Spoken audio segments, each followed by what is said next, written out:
While other folks been working by the light of day. Buenas noches, señoras y señores, jóvenes de todas las edades.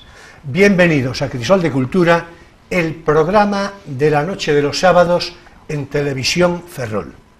Saludos cordiales a todos cuantos nos siguen a través de Internet, con especial afecto a nuestros espectadores de Iberoamérica. Y bien, en este sábado 17 de marzo de 2018 ocupará nuestra conversación un movimiento artístico y literario que resultó decisivo y crucial para la posterior interpretación del arte hasta hoy mismo y desde los primeros años del siglo XX. Me refiero, naturalmente, al surrealismo, ese movimiento revolucionario que vino a recomponer los modos, los procedimientos, el fin mismo del arte. Ya veremos hasta qué punto, con qué fundamentos y muy sobre todo con qué conclusiones al exacto día de hoy.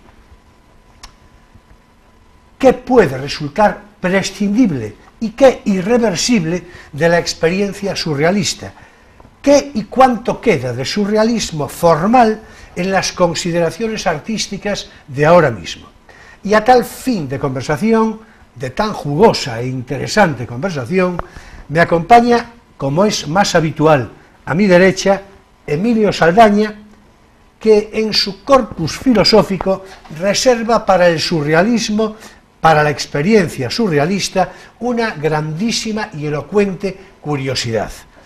Buenas noches, Emilio, bienvenido. Hola, buenas noches. Y una gran satisfacción, una muy particular complacencia, compartir programa de nuevo con Guillermo Fernández Rivera. Mucho más si cabe para hablar precisamente de surrealismo, una de sus particularísimas querencias literarias, por cierto, también de las mías. Guillermo Fernández, profesor de literatura, poeta de mérito y muy aseado escritor de sucesos y narraciones ferrolanas, es hombre de palabra honrada y honda y certera, que va a contribuir de modo importante y ameno y divertido, seguro, a esta conversación. Bienvenido, Guillermo, un placer recibirte, ya lo sabes. Igualmente, muchas gracias, Julio y Emilio, gracias.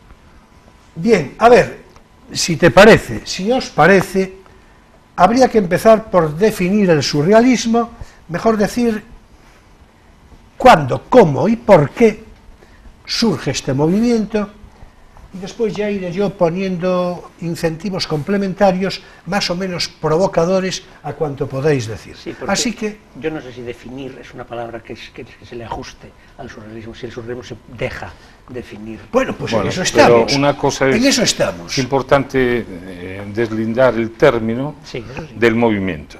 Bueno, ya estamos. El término surrealista tan denostado hoy, tan viciado, lo vemos hasta hablando de fútbol, ese árbitro es surrealista, hoy el otro día, señal de que no sabe lo que es surrealismo, pero se aplica como una cosa de locos, una cosa que no tiene sentido, sí, pero de una manera vulgar, ¿no? Entonces quizá necesita el término una limpieza en sí mismo, tal y como lo definió André Breton y como lo define el diccionario de símbolos, ¿no? Así, automatismo psíquico puro, dictado del pensamiento, del cual está ausente cualquier control de la razón y ajeno a toda preocupación estética o moral. Es decir, lo define como un término de lo irracional, que hace valer lo irracional por encima de la razón, automatismo psíquico puro, a través del cual una persona se propone expresar, ya sea verbalmente, por escrito o de otra forma, el funcionamiento real del pensamiento. Eso es decirlo. No, esto es de Breton. Breton, en el primer manifiesto, define el surrealismo, ¿no? Pero el movimiento nace de las cenizas de Dada, ¿no? Realmente los movimientos vanguardistas, que son de periodo de entreguerras, nacen de una necesidad que hay en el mundo por parte del arte, no solo de la literatura, sino de la música y de la pintura, una necesidad de expresar la vida de otra manera. No puede ya, con esa razón que nos ha llevado al desastre de la Primera Guerra Mundial y teniendo como fondo histórico a la Revolución Rusa, las cosas no pueden ser como estaban siendo hasta ahora. Entonces surgen movimientos, como sabéis, pues el creacionismo, futurismo, expresionismo, el cubismo, etcétera, y el surrealismo. Pero el surrealismo, como bien dijo Julio, y yo estoy totalmente de acuerdo, podemos decir que vino de alguna manera para quedarse. No fue un movimiento efímero. Primero, porque también hay que destacar dos cosas. Primero, porque tuvo afán de estar organizado a través de la figura de André Breton, si bien con muchos artistas que no aceptaron una disciplina tan férrea y se fueron yendo a buscar sus aventuras de otra manera, pero sí, marcados... El movimiento surrealista es movimiento en el sentido político, como artístico, lo pensaban ellos. No, artístico y político después, cuando... pero no estaba ya implícito en llamarle movimiento, en vez sí, de, por ejemplo, grupo o tendencia o algo. No, creo que no, creo que no. Está más en la línea de lo que decía Guillermo. El movimiento surrealista surge con eso de las cenizas del Dada, pero ya no con ese afán provocador, sino buscando en lo irracional, y cuando descubren las teorías de Freud, a raíz de que Breton estudia el psicoanálisis, estudia a Freud y empieza a escribirse con Freud, y ellos descubren que hay una realidad por encima, por debajo, porque en español el surrealismo lo aplicamos un poco por debajo de la realidad, cuando quiere decir otra realidad, ¿no? Sí, porque viene del super. Claro, del superrealismo, como decía Vicente Aleixandre, y entonces se proponen expresar la realidad a través de un cauce que no sea la razón, y menos la razón que nos ha llevado a la Primera Guerra Mundial y a la catástrofe, al crack del 29, bueno, a una sociedad que no le veían sentido, ¿no? Y entonces ahí empieza el movimiento surrealista, que tiene algo de provocador, como no, tiene que tenerlo, pero tratan ellos de buscar de una manera racional esa metáfora, porque el movimiento surrealista se basa en la imagen, por eso la pintura y la literatura van a ser fundamentales. La imagen es la metáfora, una metáfora muy iluminada. Cuando dice Breton, la metáfora es el encuentro fortuito en un quirófano de una máquina de coser y un paraguas, dice así, esa es su definición. Realmente lo que quiere decir es el encuentro de dos palabras que nunca habían estado juntas y que saltan chispas de esa imagen y dicen, coño, pero esto... Sí, pero son dos imágenes, o sea, son dos palabras que crean... cuyo surrealismo en el encuentro no se produce por el sonido, por la forma, sino por la imagen que provocan. Por eso veían en la metáfora por un lado y en la pintura por otro los dos grandes vehículos del surrealismo. Y en la pintura se apoyó muchísimo, ya lo veis, Dalí... Y además tiene un elemento antitradicional, porque la metáfora tradicionalmente considerada tenía un nexo y se explicaba como una especie de comparación en la que se elude el cómo y se sustituye por el es. Sí. Entonces tenía que haber un fundamento racional para la metáfora. Bueno, no siempre había, la metáfora tenía los dos elementos, el real y el de la imagen en Petrarca. Pero no digo eso, digo que tiene que haber una razón común, un denominador común racional, y que eso es precisamente lo que el surrealista niega, y va a buscar ningún denominador común. La novedad del encuentro es precisamente porque a nadie se le había ocurrido, porque no hay manera racional de prever esa ocurrencia. Es más, ocurre un fenómeno muy curioso cuando te encuentras con una metáfora surrealista que de pronto no entiendes, pero la razón quiere meterse en ella para darle sentido, porque nosotros casi como si no pudiéramos vivir sin esa lógica de la razón. Evitar entender. Claro, efectivamente, y eso ocurre con un poeta en Nueva York de Lorca y con otros poemas de Breton, ¿no?, que aparecen. Sí, porque en España ¿qué grandes poetas surrealistas hay? Aleixandre, por ejemplo, sería... Sí, Aleixandre en Espadas como labios, Lorca, Alberti, hay un Alberti surrealista, un Gerardo Diego y Larrea impresionante, sobre todo como estudioso, ¿no? Larrea conoció a Breton, Larrea escribía en francés, Larrea tiene ese libro, El César Vallejo y el surrealismo, donde aplica estas técnicas.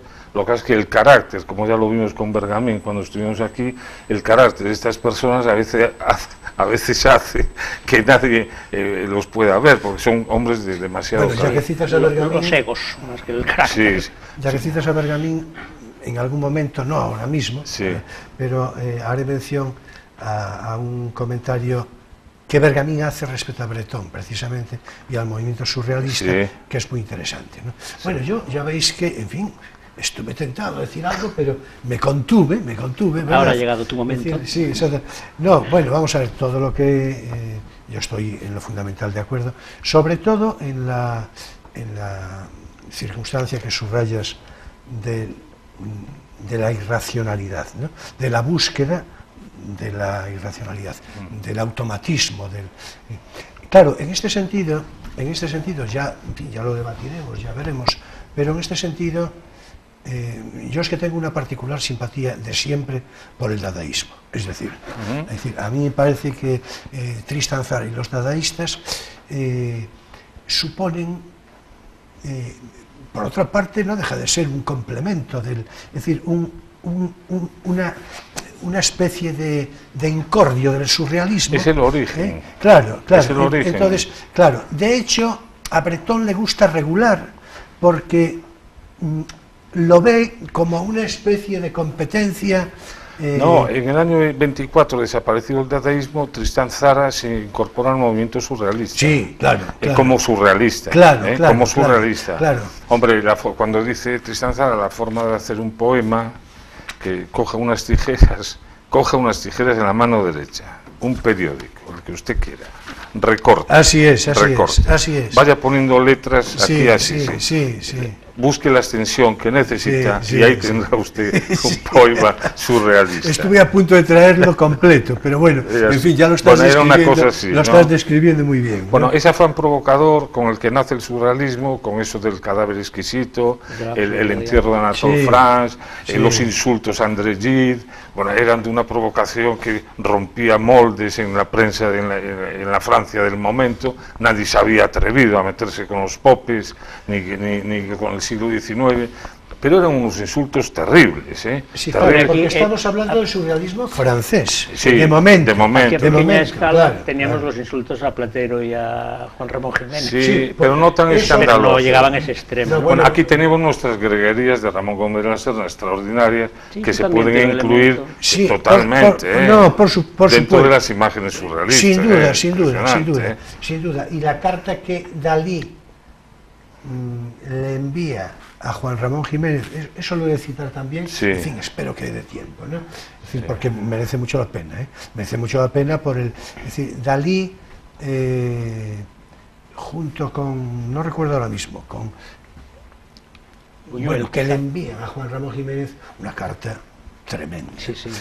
A eso me refería yo, no es lo mismo, pero es a escala el mismo fenómeno. El fenómeno. El matar al padre. Hombre, vamos a ver, hay que decir una cosa. Hombre, el Chant andaluz, que son Dalí y Buñuel, va dedicado a Lorca, por el romancero gitano, es una carga de profundidad. Claro. ¿No? Sin duda, pero bueno, es por lo tradicional del romancero gitano. Correcto. Seccionamiento del ojo. No irían contra el Lorca del público o el Lorca del... No, era del romancero gitano y sobre todo del éxito que tuvo una poesía popular que ellos detestaban. Desde el punto de vista revolucionario, que era un paso atrás, era la vuelta a una poesía más cercana al romance y a las formas más arcaicas, que precisamente a lo que era necesario, es decir, hacia el futuro y hacia la revolución. Ahora estoy hablando de la revolución artística. Porque yo insisto en que movimiento tiene una connotación... Hombre, pero ya un momento, yo quiero hablar además de ese aspecto. Claro. Pero antes, previamente quería deciros que de esa provocación dadaísta la recogen también los surrealistas, y hay muchos de eso en ello, pero se empiezan a articular en torno a prácticas realmente irracionales. Tanto en sus reuniones de café, que eran cafés de mala muerte, de prostíbulo, ellos no frecuentaban la bohemia, ellos estaban en el café de Flor, el café Le Cercle, donde había prostitutas, donde había hipnotizadores, buscando otro estado, incluso yo creo que las drogas las frecuentaron, alterados de conciencia. Claro, para buscar un estado de conciencia X, es cuando empiezan a poner en funcionamiento la escritura automática. Es que yo no lo hemos dicho, pero otro de los elementos de las ideas clave del surrealismo es precisamente el azar. O sea, no solamente el inconsciente o lo irracional, sino también el azar frente a la razón y sus leyes necesarias y absolutas. Claro, es que va de suyo precisamente por la irracionalidad. Y poner a valer o darle valor a lo irracional en un mundo tan racional era complicado, ¿no? Y hacer valer esas manifestaciones artísticas también era complicado, porque al principio los tratarían como locos, natural, en sus exposiciones, aquellos cuadros que no tenían sentido, pero ves, esos cuadros surrealistas de Dalí que realmente subyugaron a Breton y a todos, ¿no? Antes de lo del piano. Sí, antes de que Breton viera en Dalí un habidadólares, ¿no? Un hombre que solo quería dinero, etcétera. Entonces, hizo un anagrama con el nombre Salvador Dalí, le llamó habidadólares, etcétera. Pero antes de eso, porque Breton se transforma con un papa, un hombre con una jerarquía que hacía que mucha gente se fuera del movimiento, porque realmente Picasso, ¿cómo va a estar Picasso? Que fue en algún momento influido por lo que había, sobre todo en el arte africano, el arte negro, que ellos se metieron tanto con eso, y con Haití, con las prácticas... Pero porque hay un cierto paralelismo entre el arcaísmo de las culturas primitivas que todavía sobreviven, y correcto, el arte, por ejemplo, el arte negro, y el arcaísmo del subconsciente, eso que está por debajo, incluso evolutivamente, por debajo de la mente consciente. Desde luego ese valor hay que dárselo al surrealismo, la revalorización de ciertas formas de arte que realmente nos han traído hasta aquí, nos han, digamos, reconciliado con lo que no entendíamos, ¿no? Tanto la dodecafonía o de dacofonía en música, ¿no? El dodecafonismo con Stockhausen y todos estos, como el tema de lo abstracto, ¿no? Que nos costaba tanto entender, le debemos al surrealismo realmente y además, el que esté integrado, ¿no? Que entender no es precisamente lo más importante. Claro. Porque hay cosas que no se van a entender asimilar, nunca. Me refiero a asimilar, ¿no? De todas maneras, yo quería distinguir entre lo que es la idea del azar como generador de arte y libertad, y lo que es digamos, el automatismo o los automatismos como manera de dejar emerger lo inconsciente. El inconsciente no emerge, por ejemplo, de coger azarosamente 2 trozos de periódico y juntarlos, o del carácter exquisito, y eso también es arte. Claro. Sin embargo, sí que es el sentido de la escritura automática, o el sentido de las metáforas visuales que se te vienen a la mente sin saber por qué ni de dónde. Bueno, o el cadáver exquisito es una técnica que lo usaban sobre todo los pintores, que era, nosotros estamos pintando aquí y tú pintas un trozo de lo que quieras y tú otro y yo otro, una marina, un retrato, y después cogemos y lo unimos, ¿no? Se inserta y sale o una monstruosidad o algo que tiene sentido. Y en poesía lo hacían con la fórmula es como, con un símil, es decir, se trataba de que Julio, tú o yo pensáramos una palabra sin decirla, ya está. Por ejemplo, yo pensé amor y vosotros inmediatamente tenéis que poner es como. Entonces es como un árbol, es como el mar, es como lo que sea, ¿no? Lagarto, entonces, es como un lagarto, un sapo, etc. Bueno, entonces salía y se leía y salían a veces imágenes sorprendentes. Simplemente eso lo utilizaban como recurso. Sí, el propio azar es una puerta a la libertad de la creación, de la novedad artística. Bueno, yo tengo que decir que personalmente, vosotros acaso también, pero yo tuve experiencias de escritura automática, las mías, y además las conservo como curiosidad. Claro. No sé muy bien dónde, pero las conservo, ¿no? Porque siempre me atrajo. Algo te decía ayer, ¿no? Algo te decía ayer. Bueno, vamos a ver. Permitidme que, por aquello de la acomodación del tiempo, y porque todavía estamos en Francia, y yo tengo algunas cosas... en España, pero en Francia tenemos que volver a Francia, aunque vengamos a España, pero iremos a Francia de nuevo. No, iba a decir lo de Breton, claro, es que yo tengo mi consideración personal sobre lo de Breton, que no coincide del todo con la tuya, o acaso sí, ya se verá. Hombre, yo distinguiría el primer Breton del último, ¿no? Cómo acabó y cómo empezó, es casi 2 personas distintas. Sí, bueno, como terminó, si hablamos de terminar los años 50, por ejemplo, es evidente que él ya por entonces tenía del surrealismo una consideración, ¿cómo decir?, menos ambiciosa, ¿no? Es decir, lo veía ya de un modo con distancia, de un modo mesurado y demás, ¿no?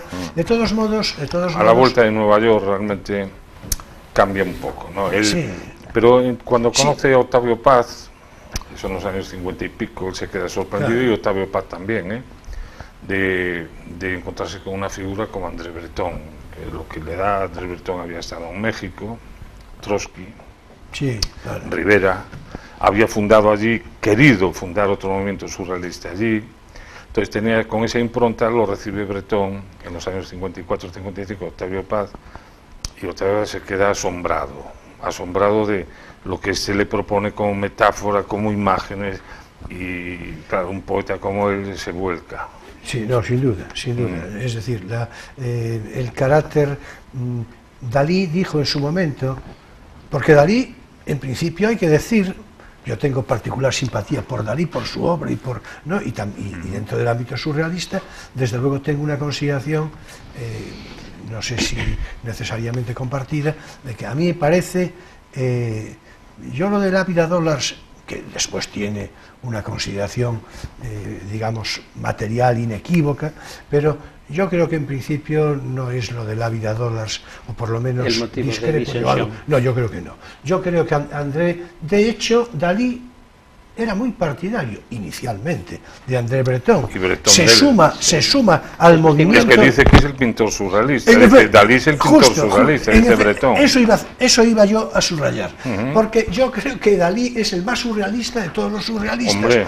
Yo creo que sí, pero que lo era ab initio y que lo fue después. Quiero decir, yo creo que sí, sin perjuicio de la aportación de Gala a la vida dólares, que eso ya sería otra historia, sí, ¿no? Sí. Eso ya sería otra pero historia. Es que Dalí es una persona muy complicada. Pero, claro. Bueno, y además... Hay muchos Dalises. Sí, pero además la mención a Gala, ya os dais cuenta que no fue gratuita, porque, en fin, esto tiene su importancia. Es decir, mira, ¿por dónde? Paul Éluard, por ahí por el medio también, por aquello, Paul Éluard era un miembro importante del... Hombre. Bueno, lo que quiero decir es, para seguir, André Breton... hay un momento en el que Dalí, que como bien reafirmas, y yo ya venía auspiciando, en principio tiene una consideración muy próxima a André Breton, se va apartando y se aparta de una manera definitiva en los años 30, lo que va a suponer su expulsión del movimiento surrealista, y yo creo que ahí sí, yo estoy aquí mucho más cerca de la consideración de Dalí, porque, es decir, en cuanto que movimiento surrealista, claro, ahí estaría lo del movimiento y el carácter político. Yo ya no lo voy a volver a decir. Sí, claro, no, pero hay también un carácter ético, Sí, bueno. Ético en Breton, en todo el movimiento surrealista, que es la no mercantilización del arte. Sí, ¿no? Entonces, como veía Breton que había otras vías distintas, es cuando él dijo, no, esto no puede ser. Porque en la definición que tú leíste decía ajeno a toda moral o algo así, que habría que matizar. Porque ajeno a toda estética y a toda preocupación estética o moral. Eso, pero eso moral. que dice, ahí tendría que matizarse, porque en realidad sí que había una preocupación moral. Sí que la había, totalmente. Una ética de no mercantilizar el arte, que eso lo llevaba a una ética política de poner el movimiento al servicio de no aprovechar el movimiento en beneficio propio, eso lo tenía él muy en cuenta. Son posiciones, no sé por qué dice tan ajeno. Sí. En el año, y ya para darle pie a Emilio, en el año 31, ¿A mí? 30 y 31, editan El surrealismo al servicio de la revolución. Sí. En el año 27 se afilian al Partido Comunista André Breton, Luis Aragón, Benjamín Peret, bueno, una serie de surrealistas. Duran poco más de 8 meses. ¿Pero por qué los echan o por qué se van? Los inscriben en las células del Partido Comunista en París, obrero, había que reunirse clandestinamente, no tenían prioridad de palabra, el arte les importaba un pepino al movimiento obrero, tenían que participar en reuniones y tal, y dijeron, uy, esto era complicado, y en 7 u 8 meses lo liquidaron. Además, ¿te imaginas cómo disciplinar en el sentido político del partido? Pero ellos decían que el surrealismo tenía que comprometerse con la revolución. Claro. La influencia de la revolución rusa, es que eso es importante. La influencia de la revolución rusa era enorme, hasta tal punto que en el año 34, en Francia, por primera vez, un régimen de derechas declara y ordena las vacaciones pagadas para el movimiento obrero. No lo había hecho nadie en Europa. Eso es por influencia de Rusia, del miedo. El miedo, sí. Cuando Luis Aragón se va a Rusia, ya le escribe a Breton que él deja el surrealismo y se queda en el Partido Comunista. Él, Éluard y otros abandonan el surrealismo y se hacen comunistas. Breton no. pero hay ese intento, realmente ese intento serio de participar en la revolución, que lo cual me sorprendió. Y es lo que me hizo a mí, de verdad, que no, me hizo a mí estudiarlo en París, porque yo estuve estudiando 2 años el surrealismo y la Tercera Internacional, la relación política, claro, más que el movimiento artístico, pero interesado realmente por cómo se pudieron ellos comprometer hasta tal punto. Porque un artista, Picasso, se sabe que apoyaba a la izquierda, o otros individualmente, ¿no? Pero como movimiento... La palabra, sí. De todos modos,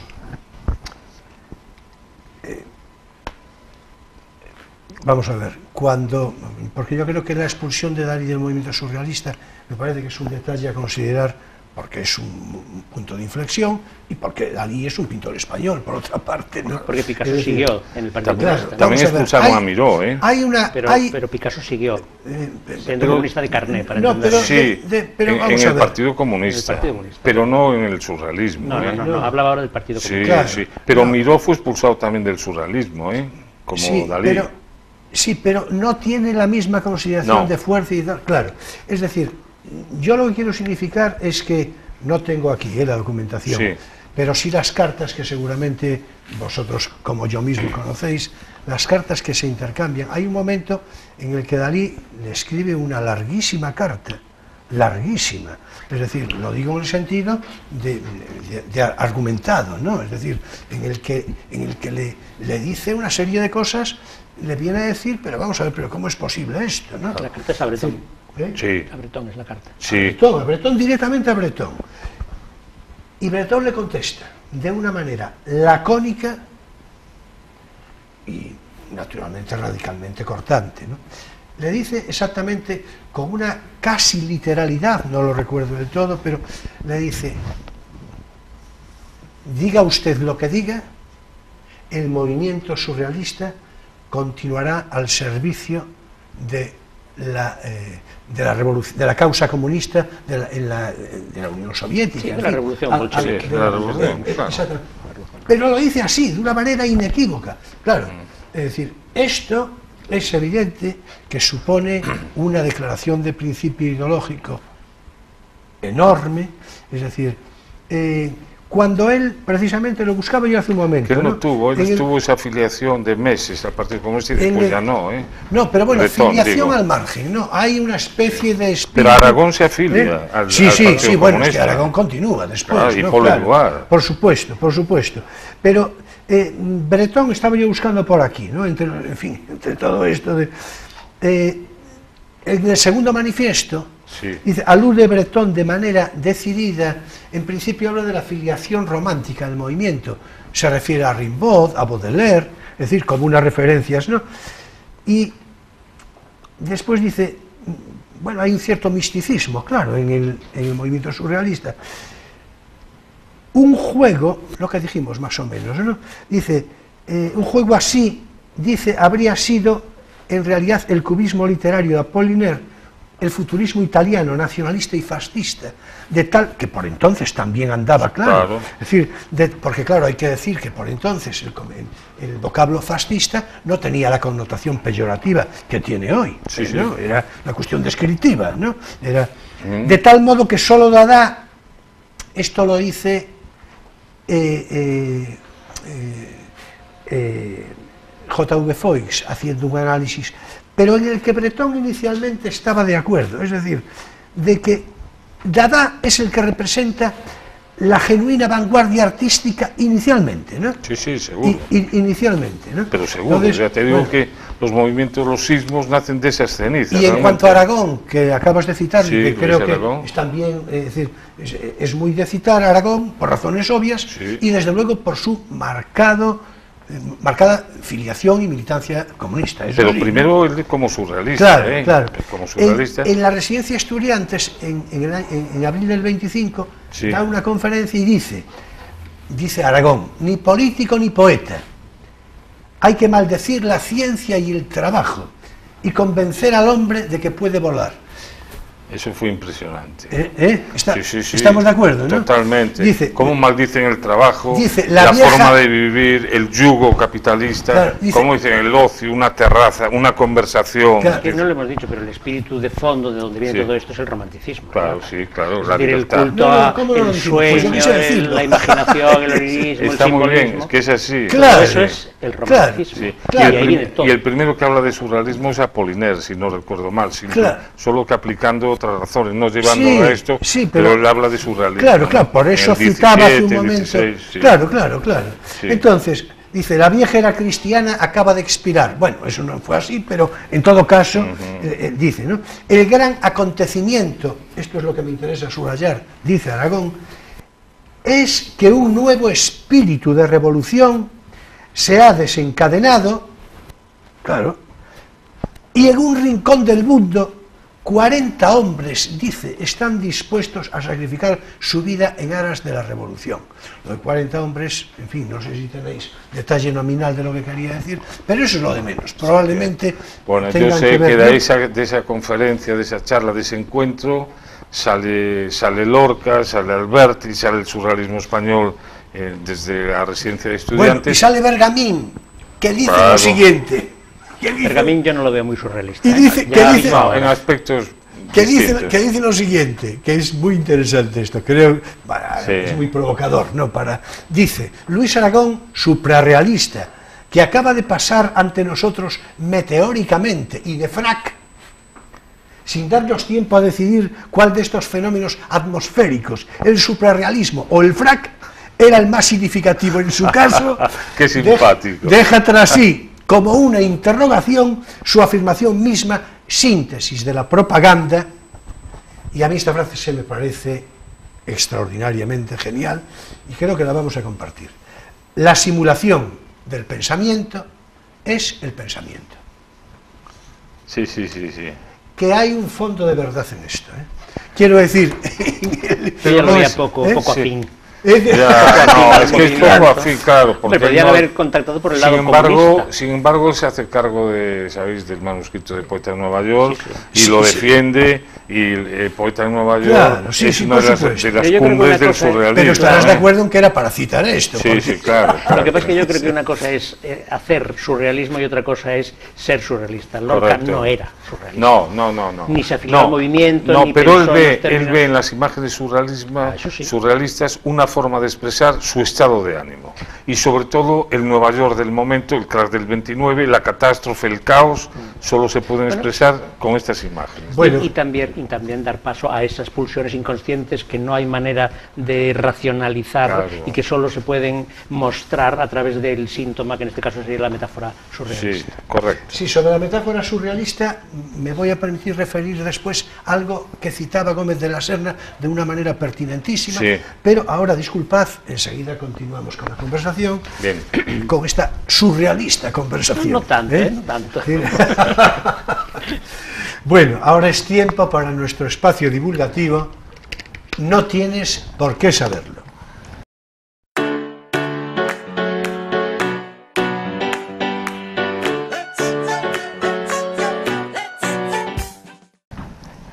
Y porque hoy es turno para nuestra recomendación de lectura, en la que, por cierto, no tengo que decirte, Guillermo, que puedes participar cuanto gustes. O no, eso, en fin, a tu elección, ¿verdad? A ver, Emilio, ¿qué nos traes? Seguro que algo atractivo. Pues la verdad es que a principios de semana pensaba buscar algo en conexión con el surrealismo.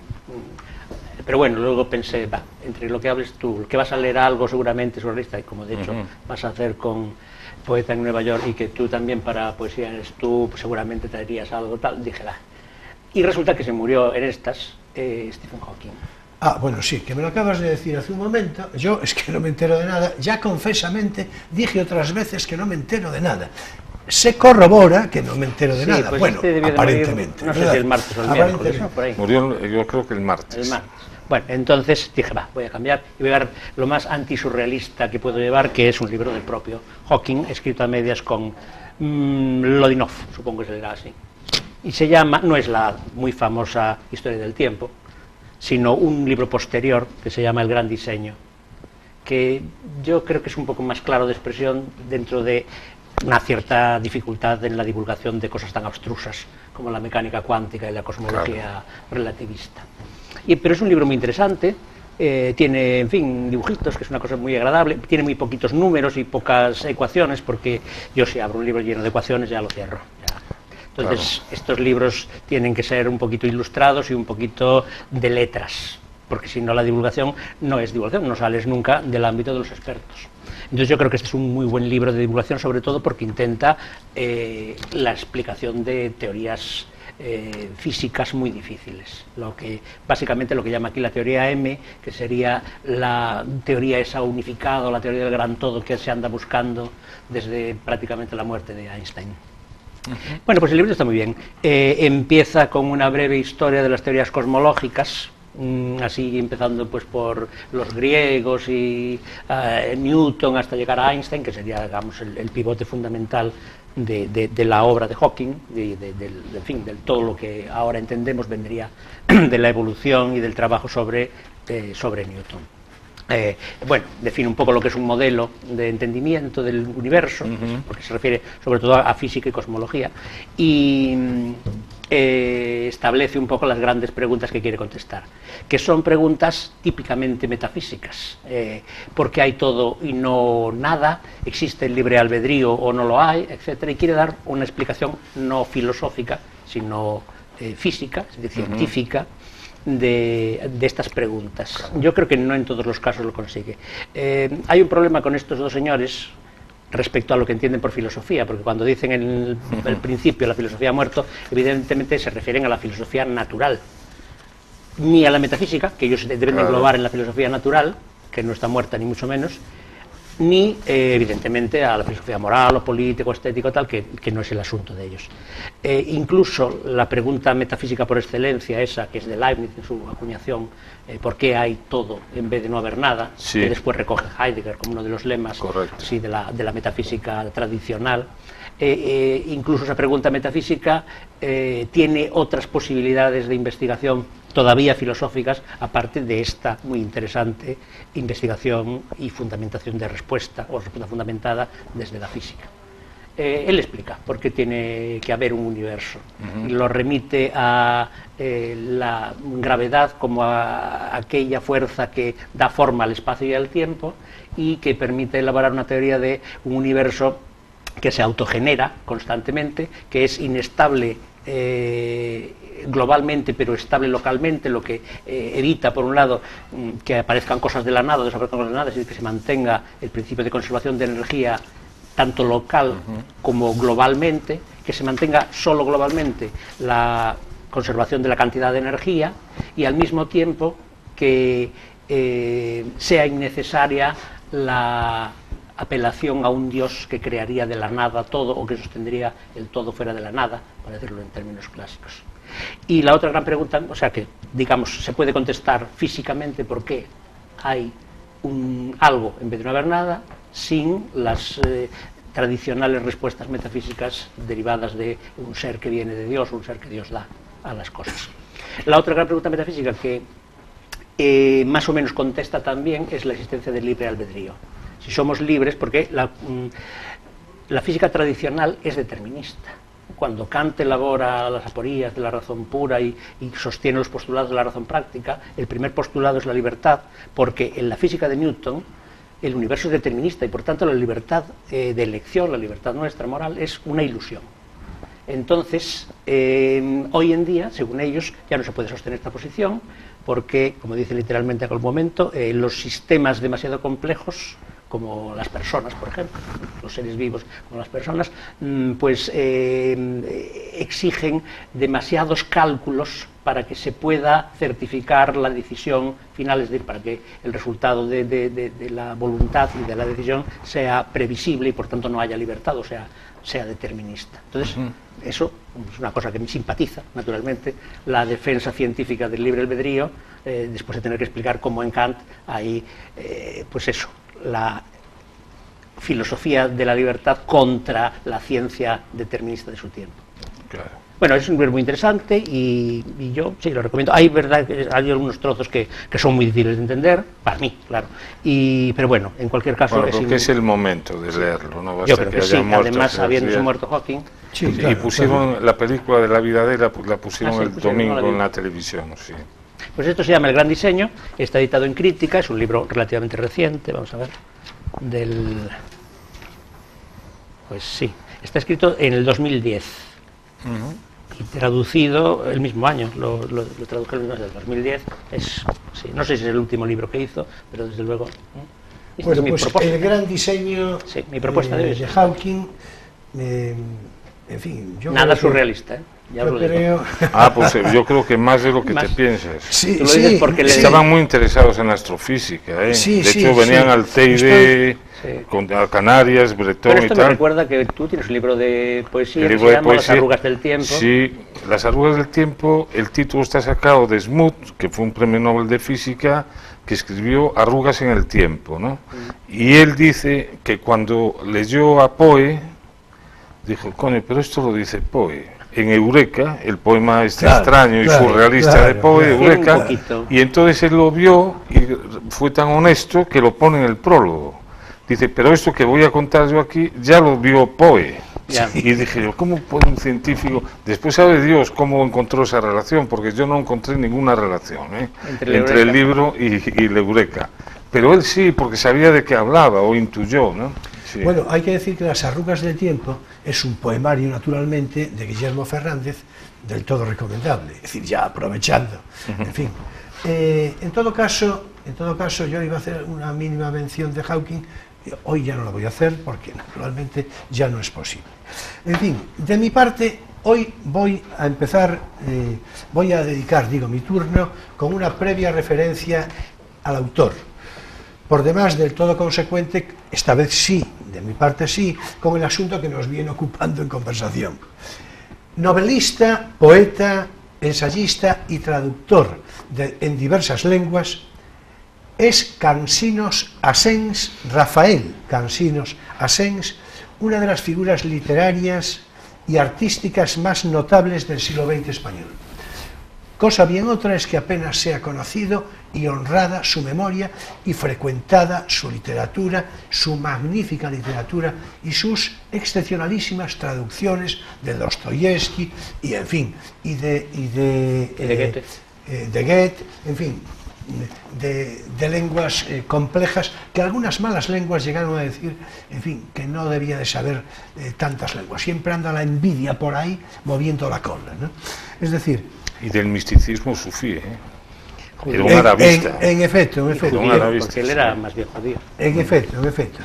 En fin, pues, desde la memoria fecunda de los últimos años ya del siglo XIX, porque él nació, hablo de memoria, creo que en 1882, con lo cual ya, digamos, sus casi primeros 20 años se los pasa en el XIX, elogiado con toda y rendida admiración por Borges, ya solo esto sería... Una buena carta de recomendación. Claro, ya solo esto sería suficiente, a mis ojos, para subrayar la exquisitez culta y literaria de Cansinos Asens.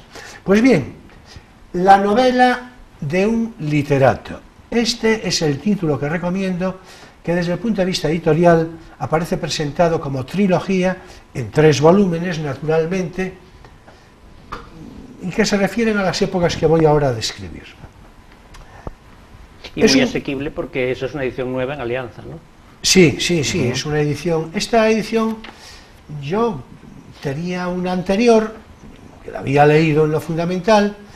Esta me la regaló mi hija Irene, en el año 2015. Sabía que su padre estaba tratando de conseguir este título que no acababa de encontrar.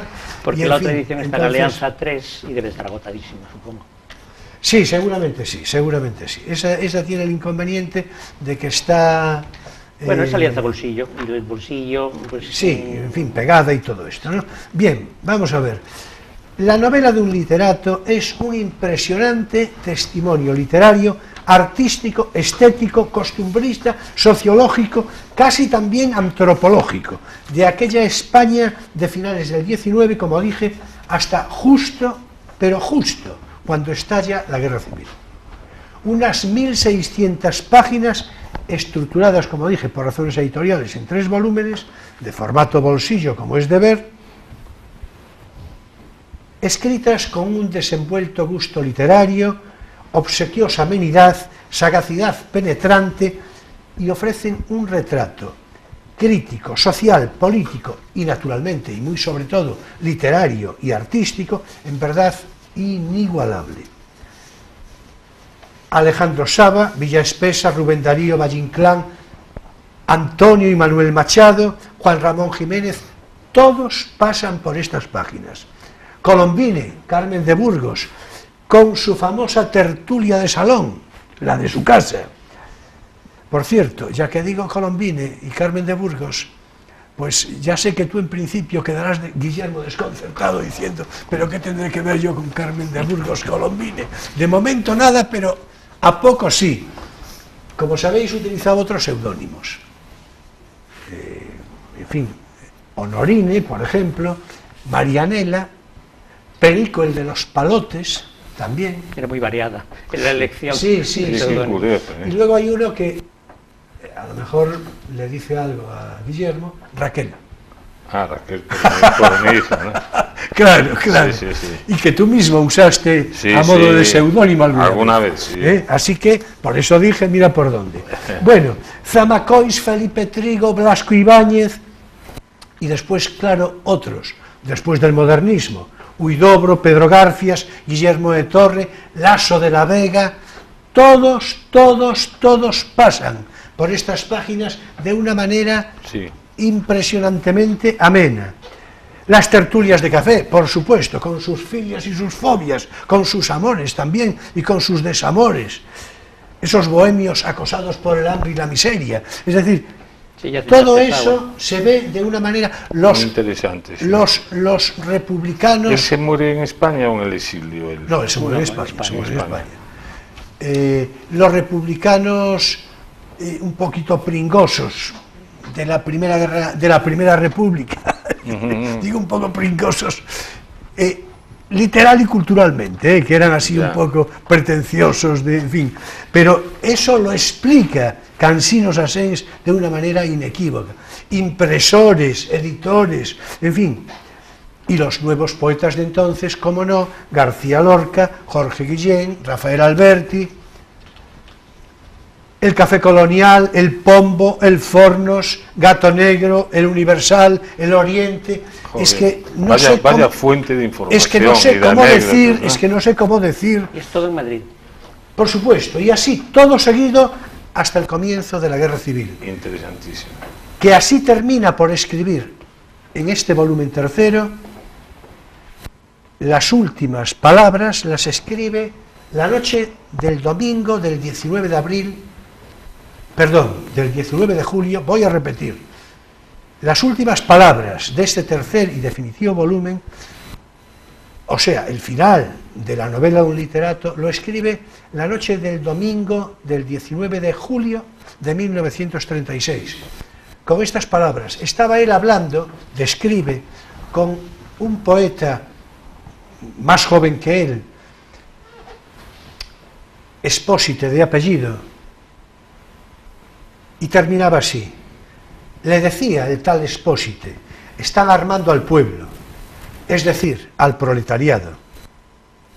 Comenta con cierta alarma Espósite, amigo y poeta, como dije, algo más joven que el autor. Esto es ya la revolución comunista. Los republicanos estamos ya de más. Querido maestro, la república ha muerto. Sí, digo yo con tristeza. Cansinos Asens, claro. Y la literatura también. Y ambos nos estrechamos las manos en un gesto de pésame. Y yo creo que esto es, en realidad... ¿Cuándo muere Cansinos? El 64. Yo creo que... El 64. Yo iba a decir principios de los 60, con lo cual estamos, ¿verdad?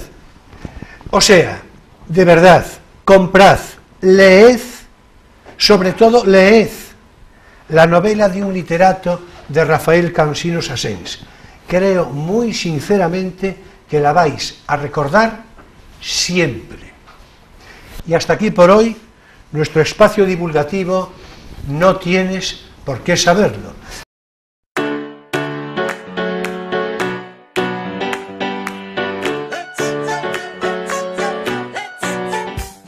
Bueno, y yo no tengo que decir que a vosotros os la recomiendo igualmente si ya no la leísteis. A mí me interesa muchísimo. Si ya no la leísteis. Bueno, si no la leíste, Guillermo, es que te va a encantar. Además tiene una relación, es que no vas a parar de, leer. Una relación con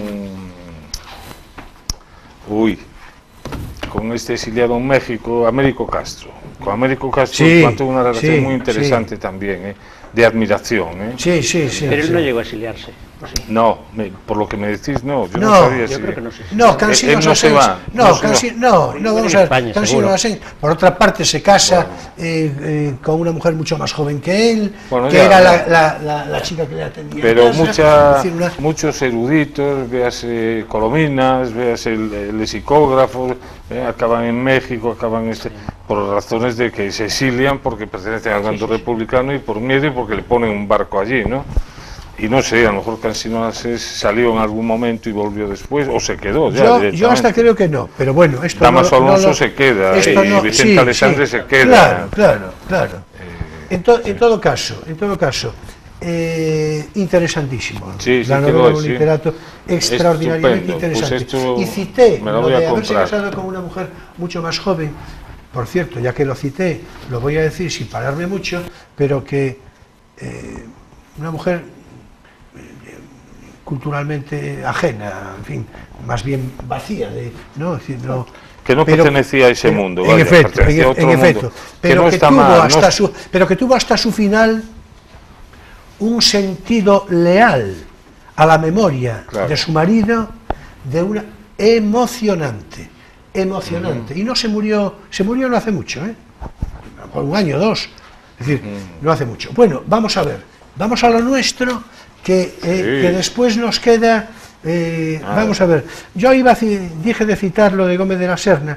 Decía Gómez de la Serna que es uno de los, en cierto modo, hombre, no deja de encarnar él introdujo los sismos en España. Claro, ¿no? Entonces, habla de la metáfora, precisamente habla de la metáfora, por eso me acordé. Y en el libro Ismos creo que tiene un capítulo sobre eso. Claro, dice, la metáfora es la expresión de la relatividad. Y que me parece, en fin, más allá de la greguería, ¿no? A la greguería le dice metáfora más sentido del humor. Claro, justamente, Y dice, el hombre moderno, además esto es muy curioso y creo que muy pertinente, dice, el hombre moderno es más oscilante que el de cualquier otro siglo, por eso es más metafórico. Yo creo que esto es cierto, yo creo que esto va más allá de la greguería, o la incluye, pero... del aforismo. Exactamente, ¿no? Claro, bueno, y por cierto, ya, en fin, ya le vais dando a vosotros como os parezca. Bretón, que es, naturalmente, de Bretón dice Dalí, por cierto, se lo dice a García Lorca, le dice, mira, tú tienes que ser el primer poeta de todo esto, el poeta más importante, porque tienes toda la capacidad para serlo, y porque te inquietará, tal vez, la figura de André Breton. No te preocupes, André Breton es muy inteligente, es un hombre muy inteligente, pero escaso poeta. Esta es la opinión de Dalí, naturalmente. Claro. Y yo pienso que de todo el mundo. La mejor obra para mí literaria es Nadia, mejor, que es una forma de novela, ¿no? Que él no creía que la novela se pudiera incorporar al surrealismo, pero después, cuando vio Ulises de Joyce, ya no sabía qué hacer ni qué decir. Él decía la novela ha muerto, hablando del siglo XIX, pero cuando veis el renacer de la novela en obras como Ulises y tal, él no sabe qué decir, ve que la novela está viva. O sea, es pertinente el comentario de Dalí, yo creo que lo retrata bien. Totalmente. Sin embargo, hay una frase, hay una frase que iba a decir de Breton, precisamente en el primer manifiesto, que es muy surrealista, por eso la quiero subrayar, es muy corta y muy surrealista, que dice, hay un hombre a quien la ventana ha partido por la mitad.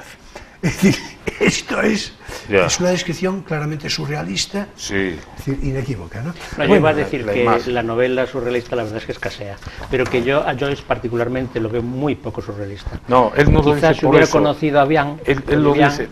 No, pero él lo dice no por eso, lo dice por la nueva forma de escribir, la utilización del monólogo interior, sí, que realmente rompe todo el molde de la literatura del XIX. No porque sea surrealista. El monólogo interior no es tan agramatical como la escritura automática y tiene un elemento de racionalización del proceso mental consciente que yo creo que no es surrealista. Bueno, en algunos momentos donde desaparecen los signos de puntuación y aparece el discurso, ¿no?, la corriente de conciencia, realmente es muy parecido a la escritura automática en algunos momentos, solo que tienen un motivo, entonces se dirigen, y se entiende perfectamente bueno, todo, pero es algo que él no dice que vea en el Ulises algo surrealista, sino que se reconcilia con la novela a partir de cuando él ya la daba por muerta, ¿no? Bueno, a España nos llega el surrealismo, eso, de la mano de Luis Aragón en la Residencia de Estudiantes. Está también en el homenaje que le hacen a Picabia en Barcelona, aparece André Breton. En las reuniones que tienen el Teide en Canarias, porque es un lugar mágico, inspirado, magnético, y que ellos buscaban tanto, conocen a Óscar Domínguez, el pintor canario, que después se va a vivir a París, que se va a hacer amigo de Juan Larrea también. Es decir, que van tocando temas y van dejando adeptos, porque no olvidemos que en el año 29 se va Lorca a Nueva York, estamos con el segundo manifiesto surrealista, y en el año 30 o 31 tiene este libro, ¿no?, de Poeta en Nueva York, que aunque se editó más tarde, pero es un poeta atravesado realmente por las imágenes surrealistas, y que quizás sea la única forma, a mi modo de ver, de expresar ese malestar y esa crisis tan profunda que se vivió en Nueva York con el crash del 29, ese desplome de las conciencias, de la moral, de la economía, el caos vivido, y cómo lo dice él, ¿no? Y dice, bueno, yo creo que si quisiera racionalizarlo, no podría.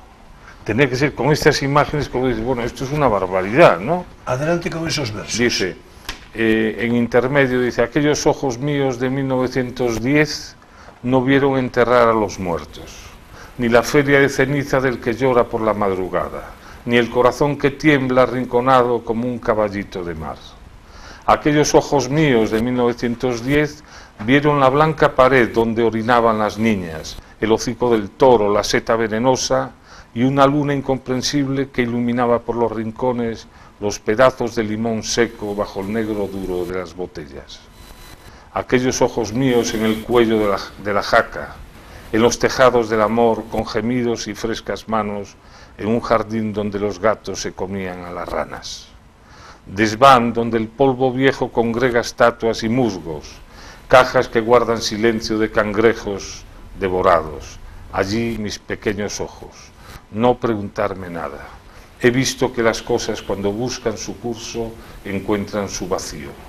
Hay un dolor de huecos por el aire sin gente y en mis ojos criaturas vestidas sin desnudo. Estos poemas, bueno, eso, que son realmente...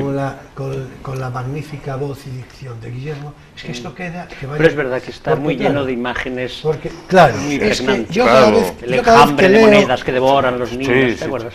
Yo cada vez que leo a Lorca, a García Lorca, o lo oigo, como en este caso, pues me reafirmo en el convencimiento de que García Lorca era sobre todo poeta, con una gran diferencia, al dramaturgo, con una gran bueno, las tres tragedias son muy buenas, con una gran diferencia. Pero lo más surrealista de tragedia sería el público. Y en todo, y en todo caso, sin demérito de ninguno, pero posiblemente el más grande poeta del siglo XX, ¿no? Español, yo creo que sí, ¿no? Sin demérito de ninguno, ¿no? Es que fue impresionante. Otro poeta que no español, pero que formó parte de la nómina surrealista y que después fue comprometido con la guerrilla, con el mundo francés, la Resistance, ¿no? Sí. Fue René Char. René Char, que empieza surrealista, es un poeta extraordinario, pero extraordinario, a la altura de Rilke, a la altura de los grandes, y que también forma parte del primer grupo que firma el Manifiesto Surrealista del 24. Es decir, que se reúne una serie de poetas, pintores realmente excepcionales. Hay que ver que fue un movimiento excepcional, sí, y que cambió la mirada del arte, de la música, de la pintura, de la poesía, y nos ha hecho reflexionar a todos. Y yo creo que ahora aquí en España, por decirlo así, el postismo de Carlos Edmundo de Ori, que murió hace 2 años, o Eduardo Cirlot, con lo que dije, poesía dodecafónica, me parecen sucesores de todo ese movimiento surrealista. No existirían sin el surrealismo. Y Arrabal, ¿no? Arrabal con el teatro pánico, pero ya el teatro del absurdo, el pánico y demás, va cogiendo cosas, pero no es exactamente lo mismo. No, lo mismo que la patafísica. Tampoco él se reivindica así, ¿no? No, ya. Tampoco Ionesco, ni Beckett, Alfred Jarry. ¿Sabes de lo que hemos hablado poco? De una cosa que citaste al principio, como uno de los fundamentos del surrealismo, que es el descubrimiento del inconsciente por Freud. Bueno, eso es impresionante. Y las cartas de André Breton cruzadas con Freud, que hay más de 14, Y Freud, bueno, por lo menos hay más, a lo mejor hay muchas más, pero hay 14 respuestas, ¿no? Que siempre le respondía, que sobre ese mundo irracional, el yo, el super... En eso también Dalí estaba de acuerdo, también Dalí se consideraba deudor de Freud, era el gran descubridor del... Hombre, el concepto de la paranoia, ¿no? Todo esto... El método... Todo es, claro. Hombre, el método paranoico crítico, claro. Que hace que consigan, con el Angelus de Millet, consiguen que el Louvre reconsidere el cuadro, es decir, allí no está un saco de patatas, un cesto de patatas, El cadáver del y lo niño mira y aparece, efectivamente, había un cadáver de un niño, pero que violentaba a la ética del momento, a los valores del momento, y lo cubrieron con un cesto de patatas. Bueno, es una interpretación muy especulativa, pero bueno, es muy interesante. Pero sí, y el caso es que él vio el niño muerto. Claro, y después el caso de ver, por ejemplo, esto que hacemos nosotros, que a veces vemos en azulejos caras, o en las nubes la forma de un elefante, etc. Se llama pareidolia. Sí, y cómo lo provocaban para ver cosas que no se veían normalmente, y llegaban a ver cosas extraordinarias. Bueno, Dalí tiene muchos cuadros donde si te fijas ves una cosa y si no te fijas ves otra. Así es. Sí, como esos acertijos que aparecen ahora en los periódicos. Ve el gato en el medio de tal, y dijo, a ver quién ve un gato. Eso en su origen también es freudiano, digamos. Sí, claro. Es el mecanismo de la asociación inconsciente, que muchas veces es una asociación que no tiene un sentido racional, sino a través del análisis que se tiene que descubrir y que se tiene que... En fin, bueno, hace un momento sí se menciona a René Char. René Char. Sí, perdón, eso quise decir. Y me parece interesantísima esa mención, que además la iba a hacer yo, porque para introducir precisamente el concepto del amor en los surrealistas y de la mujer, por extensión, que tiene importancia no menor. Dice René Char, dice, el poema es el amor realizado del deseo que permanece deseo. Y a mí me parece que es una expresión enormemente surrealista, es decir, de contenido, quiero decir, surrealista. Y eso de que el deseo que permanece deseo, yo creo que es la inspiración de la poesía como religión actual del hombre, de Novalis, ¿no? Es decir, es que el deseo que no permanezca deseo malo, ¿no? Quiero decir, el deseo siempre es deseo, pero el deseo cuando se consigue... es el amor realizado. Claro, lo que está debajo de esa opinión de Char es el concepto freudiano de sublimación y de sustitución. Cuando una cosa que quieres no la tienes, encuentras otra, y si esa otra cosa que lo sustituye es más elevada, entonces en vez de ser simplemente sustitución es ya sublimación. En pero todo si no caso, fuera por la frustración, no habría poesía, todo el mundo lo sabe. Claro. Bueno, en todo caso, el propio Breton, en fin, porque a Breton es inevitable hacer alusión permanente, ¿no? Sí, a mí me parece bien. El propio Breton dice, la poesía se hace en el hecho como el amor. Sus sábanas deshechas son la aurora de las cosas. La poesía se hace en los bosques. El abrazo poético, como el abrazo carnal, mientras duran, y este final me parece, prohíben caer en la miseria del mundo. Está muy bien. Es decir, es que está muy bien. A mí me gustaría creerlo, pero está muy bien. No, la poesía es como un camino realmente que te libera, sí, te pero eleva. Prohíben caer en la miseria del mundo. Es decir, es que en no realidad, te permiten ser un miserable. Claro, decir, está claro, está claro. Yo creo que está muy bien visto. Igual el abrazo poético que el abrazo carnal, ¿no? Sí. Claro. Bueno, yo exageré un poco cuando dije que si no hubiera frustración no habría poesía. También hay poesía de lo que se logra. Es decir, la poesía que canta la felicidad. Hombre, naturalmente, claro. Pero desde luego mucha poesía no es de esa, es de la otra. La poesía se canta lo que se pierde. Calvo, ¿no? Sí.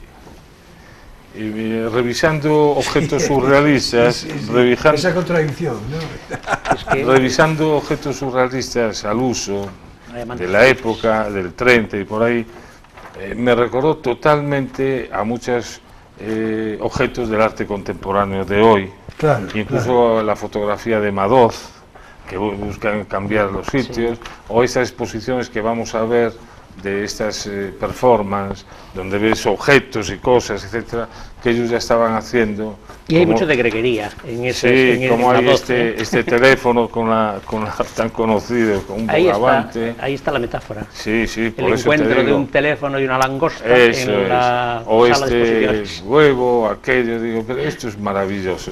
Dos plátanos atados con cordón como si fueran zapatos. Quiero decir que esto es todavía, a pesar de que hace 60 años o 70 que se hicieron, están vigentes. Lo ves ahora y dices, incluso la publicidad. Aún tiene sorpresa, ¿no? Claro, vamos a ver, la inspiración de lo que decía al principio en la presentación, en la introducción, yo creo que es eso. Es decir, yo creo que el surrealismo, que no ocurrió con otras alternativas, con otros movimientos artísticos a lo largo del tiempo, los fue absorbiendo. El surrealismo, yo creo que es, sin duda, está ya incorporado en el alma de lo cotidiano. De la creación y de lo cotidiano. De lo cotidiano, de una manera naturalmente más o menos consciente, voy a hablar de que es surrealista, es decir, más o menos consciente, y sin que tenga el individuo a lo mejor pues mucha, es decir, las referencias estéticas. Y en el humor inteligente, en el humor inteligente hay mucho de surrealista, de greguería, del humor negro que hablaba Bretón. Claro, vamos a ver, toda la generación, ya que, en fin, por la parte que nos toca, toda la generación de la Codorniz, desde Jardiel Poncela, desde Jardiel Poncela para aquí, con todos los que vienen, ¿verdad? Tono, Miura, Neville, es decir, todos estos, toda la generación de la Codorniz. Yo pensaría además la publicidad, porque la publicidad ha visto que, en fin, la atención se pilla por la sorpresa, y la sorpresa es tanto más sorpresa cuanto más inesperada. Entonces, el colmo de lo inesperado es la sorpresa surrealista, donde no hay manera de prever la langosta y el teléfono, o el paraguas y la máquina de coser. Claro, el gran peligro de todo esto es como el sistema, vamos a hablar así, lo integra. Lo integra pues en grandes exposiciones, en homenajes, en haciendo lo suyo, en nombrándolo gran caballero de la orden de lo que quiera, y van integrando a personajes, autores y obras hasta tal punto que las normalizan. Hombre, desde luego pierden el mordiente ese que una vez quiso ser revolucionario. Pero sin embargo lo tiene. El surrealismo yo creo que ha aprendido, porque los jóvenes lo entienden. Hay una nueva... A eso me refiero. Esa asimilación que dices es cierta. Seguramente es inevitable. A mí, en lo personal, en mi armario, a mí no me gusta. Pero yo comprendo que es inevitable. Quiero decir que es inevitable y que no tiene por qué ser malo en sí mismo. Porque, vamos a ver, hay un trasfondo pedagógico en todo esto. Es decir, entonces... Hombre, a lo mejor ha perdido ese... La mordiente. No, sobre todo la mordiente religiosa la perdió, ¿no? Ya no lo tienen ahí como un objetivo, ¿no? Ya los jóvenes y tal, a pesar de que habría motivo por algunos aspectos de pederastia y tal, pero no se mete, la Iglesia ya no es objeto de sus grandes críticas. Poder y influencia. Pero sigue siendo antiburgués. Sí, sí, sí. Lo surrealista, para no decir correcto. Lo surrealista sigue siendo. Correcto. Porque es antinormal y anti... Así es, sí, señor. Y anticonvencional, diría. Disculpad, ya tenemos que dejarlo. Siempre pasa el tiempo de vértigo, es un vértigo aquí. Es que los relojes son blandos. Es que el tiempo, es que el tiempo es cualquier cosa. Julio nos impone la dictadura del tiempo y llega un momento en que baja el telón. Y eso que el tiempo es relativo, según dicen aquí. Yo por imponer dictadura, en fin, es que... Vamos a ver, es que el tiempo tal vez sea una de esas connotaciones que no tiene factor surrealista alguno. Claro. Yo creo que el tiempo no existe y que podemos quedarnos a vivir aquí. Bueno, pero tú eso se lo puedes... En este segundo. Por supuesto. Nos quedamos a vivir en este segundo. Y además, es tan hermoso. Mira, y yo además encantado, yo creo que lo sabes, creo que lo sabéis. Ya no... Bueno, pero el momento de la realización creo que ya no estarían tan de acuerdo. Era la condenación de Fausto. Bueno, en fin, si queréis agregar de una manera brevísima algo... Gracias. Pues, pero brevísima, brevísima. No. Bueno, pues entonces, a modo de cierre, pues es tiempo para nuestro espacio lírico, Poesía eres tú.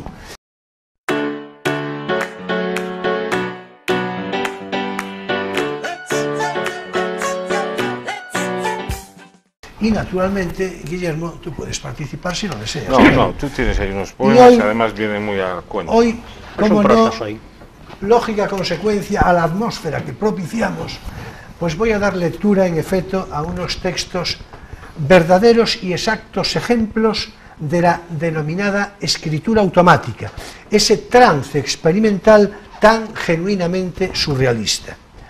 Serán 4 textos de diferentes autores: Larrea, Gerardo Diego, Rafael Alberti y García Lorca.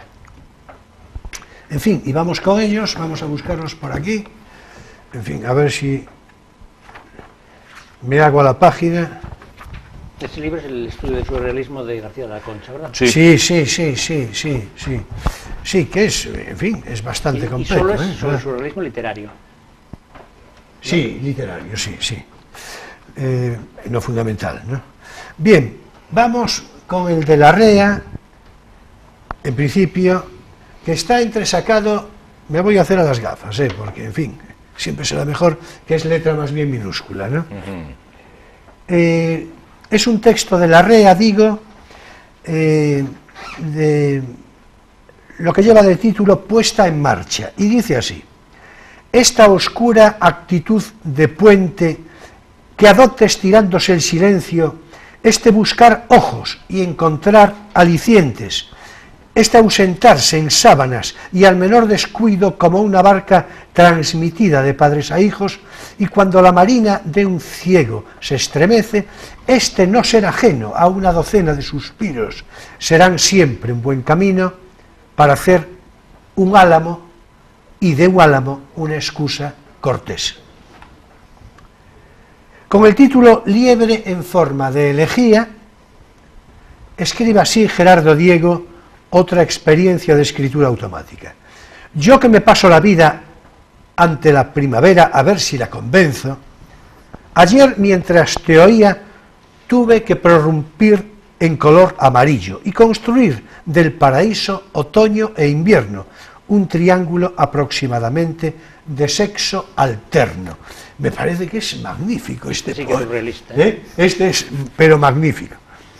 En cuanto a Alberti, Los ángeles de las ruinas, su título, dice: yo comento con mi alma el contrabando de la pólvora, a la izquierda del cadáver de un ruiseñor amigo mío. No os acerquéis.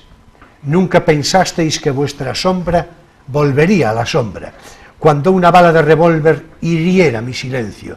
Pero al fin llegó ese segundo, disfrazado de noche, que espera un epitafio. La cal viva es el fondo que mueve la proyección de los muertos.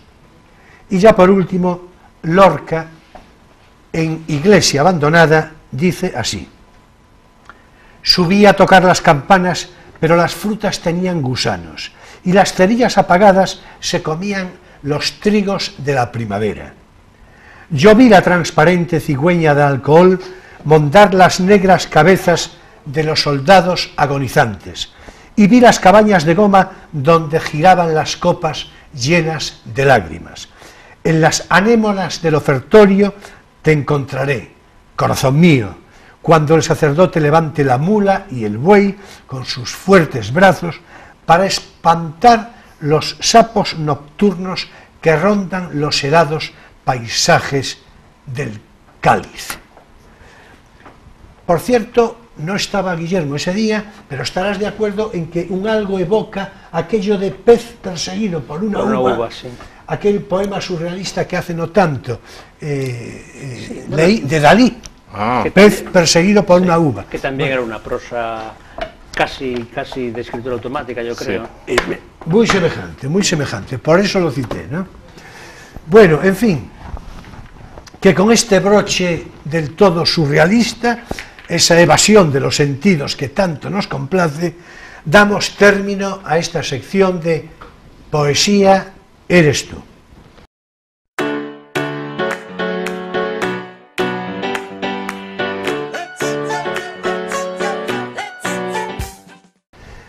Y también es aquí, claro, que finaliza este crisol de cultura de hoy, sábado 17 de marzo de 2018. Muchas gracias, Guillermo, como siempre, por tu presencia, por tu conversación. Encantado, muchas gracias a vosotros. La verdad, en fin, yo creo que tú ya lo sabes, pero cada vez estoy más convencido de la necesidad, de la conveniencia de movilizarte con más frecuencia, con más asiduidad. Vendré armado. En fin, movilización, movimiento, en fin, ya sabes lo que piden esos términos. Ya veremos, Otra vez, gracias, Guillermo, un placer. Muchas gracias también a ti, Emilio, naturalmente, estoy seguro que además compartes cuanto acabo de decir. Del todo. Por cierto, Guillermo, te lo ruego brevísimamente, pero porque ya estamos a unas pocas semanas de que se celebren otras jornadas de poesía salvaje. Sí. Cuéntanos, si te parece, siento que sea tan breve, pero no, bueno, ya adelántanos algo de lo que se prevé para este año y ya vamos así haciendo ambiente, un ambiente propicio. Pues se cumple el 11º año de la poesía salvaje, empezará el 25 de abril, no por un homenaje a Grándola y a la Revolución Portuguesa, sino por casualidad, que cuadraron las fechas. Está muy dedicado a las mujeres, de hecho el primer acto va a ser en el Jofre y se titula Ellas o Elas, si queréis, donde María do Cebreiro y Olga Nova, bueno, poetas muy reconocidas van a recitar allí. Y después ya serán los pasacalles que hacemos nosotros. Hay una gran obra de teatro absurdo que se llama El Patio en el Torrente Ballester el viernes, extraordinaria, por lo que yo he visto algunos sketches, algunas cosas, me pareció muy buena. Y bueno, y después ya los pasacalles nuestros mercados, nuestras merluzas, nuestros poemas, nuestra música. Está muy claro. Bueno, y vuestros pubs. Y nuestros pubs, la noche, claro, y la noche. Claro, esperamos en general que es para el disfrute de la gente. Pasear la nocturna y diurna poesía salvaje. Poesía transeúnte. En efecto. Gracias. ¿Y es entonces del 25 al 28? Bueno, en fin, que la próxima semana, atención, nos ocupará un asunto de conversación también especialmente atractivo, y en el que, por cierto, muy bien podrías participar tú mismo, Guillermo. El próximo sábado vamos a hablar del escritor ferrolano y español universal Torrente Ballester, Gonzalo Torrente Ballester, entremezclando en términos críticos su magnífica y singular figura literaria con su perfil ideológico. Y ya voy anunciando yo que mi adhesión literaria, mi admiración por la obra de Torrente Ballester es toda y viene de antiguo, y ya veremos en qué proporción estaré dispuesto a aceptar que su evolución ideológica pueda o no resultar necesariamente reprobable e incluso condicionar su fecunda obra literaria. Y a tal fin contaremos con la presencia de Eliseo Fernández y Fernández, uno de nuestros contertulios habituales, que no sé por qué me parece que tiene una consideración crítica más corrosiva que la mía o como mínimo menos tolerante del torrente Ballester ideológico. Bueno, no adelantemos acontecimientos. No, yo sugiero, porque vamos a ver, es que tengo que mover un poco, tengo que caldear un poco el ambiente. Hombre, es así, ¿o no? Si no, no caen las castañas. En fin, hay que mover el árbol. Claro. O sea, bueno, y además, por cierto, le va por ahí lo que voy diciendo, ¿eh? En todo caso, ya veremos naturalmente qué nos dice al caso el propio Emilio, claro está. En fin, ya es de ver, interesantísima conversación la que nos espera la semana que viene, justo antes de que se celebre y concelebre la Semana Santa, ese acontecimiento religioso y sociológico tradicional y extraordinario en esta ciudad de Ferrol. Señoras y señores, jóvenes de todas las edades, toda mi gratitud, como siempre, por vuestra presencia fidel de cada semana, por vuestro aliento crítico y vuestra complicidad necesaria, imprescindible. Hasta el próximo sábado en Crisol de Cultura, Televisión Ferrol, a las 9:30 de la noche, con repetición el domingo entre 7:30 y 8 de la tarde, según obligados ajustes de programación. Y ya después, claro, en YouTube, a través de Internet, para todo el ancho mundo. Y bueno, esa recomendación para los amantes del cine, del buen cine. Si estáis viendo este programa en su emisión del sábado, sabed que seguidamente se emitirá una interesante película, con previa introducción y animado coloquio a su final. Nos vemos el próximo sábado, día 24. Será, como siempre, todo un placer. Y en fin, ya sabéis que paso lista. Muchas gracias, buenas noches y feliz semana.